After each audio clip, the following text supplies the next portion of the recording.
Thanks indeed, Madam Deputy Speaker. And in following the Honourable Lady, the member for Edinburgh South West, who I thought gave a rather remarkable speech in first suggesting that the SNP was grievance mongering, only to then go on and agree with the proposition of the annulment motion we brought before the House today, can I just say to her that whilst some of us in these benches have become used to these kind of dreary tirades against the cause of independence and that of the SNP, what we're actually doing here today is to try and protect jobs in constituencies like her own in Edinburgh West. And I also want to correct the record. I'm sure he inadvertently misled the House, my honourable friend, the member for Kirkcaldy and Cowdenbeath, when he suggested that Edinburgh Airport was the national airport.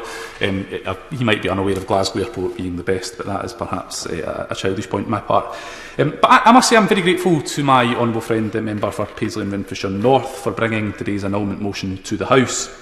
The COVID-19 pandemic has had a huge impact on all industries and sectors across the UK. However, the tourism and travel industry has been particularly badly hit. And the, albeit necessary, travel restrictions have affected those working on airlines, but also those working in airports. And last week I spoke to one of my constituents, Baillieston constituents, Sharon Ernst, who works at Glasgow Airport, and we spoke about how the pandemic will affect air travel for many months, indeed years to come, with estimates that holidaymakers will be cautious about booking their next holiday abroad for some time now. But for many travellers, the VAT-free shopping is part of the travel and airport experience, and many people who are travelling arrive at the airport early to buy holiday gifts, perfumes, alcohol, clothes.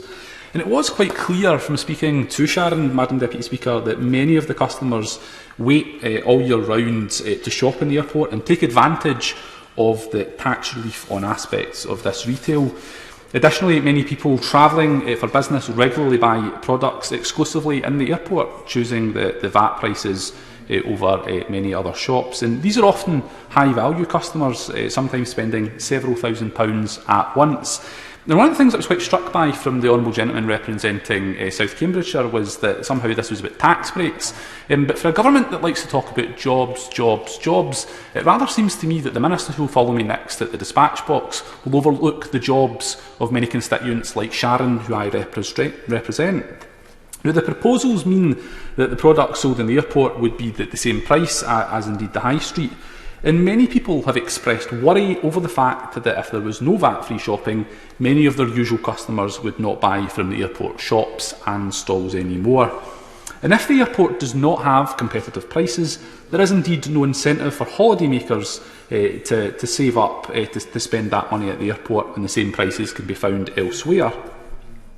Now, airline passengers' revenue is estimated to plunge by around about $314 billion in total, or 55%. From 2019 levels, and that's according to the International Air Transport Association.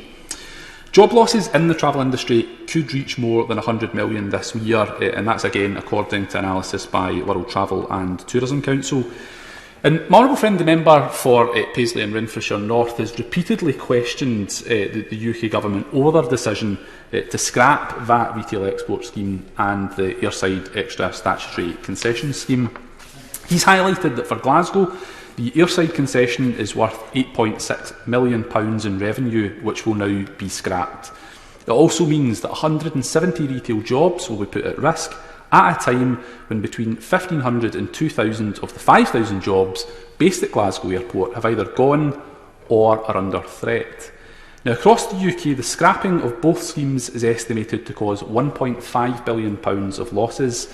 And I would suggest that at a time when the travel and tourism industry is on its knees, it is completely irresponsible to cut one of the few remaining income streams that offers hope to so many airports. So, Madam Deputy Speaker, it is vital that the UK Government is doing all it can to support the sectors most affected by the COVID-19 pandemic.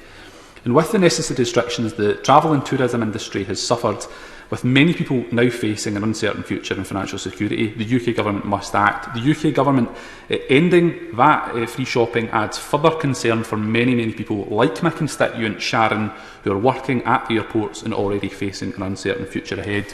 So I very much hope that the annulment motion is successful this evening. I will be voting for it. I'll be voting for it to save those jobs that I'm proud to represent, and I hope, most importantly, that all other honourable members vote to save those jobs as well.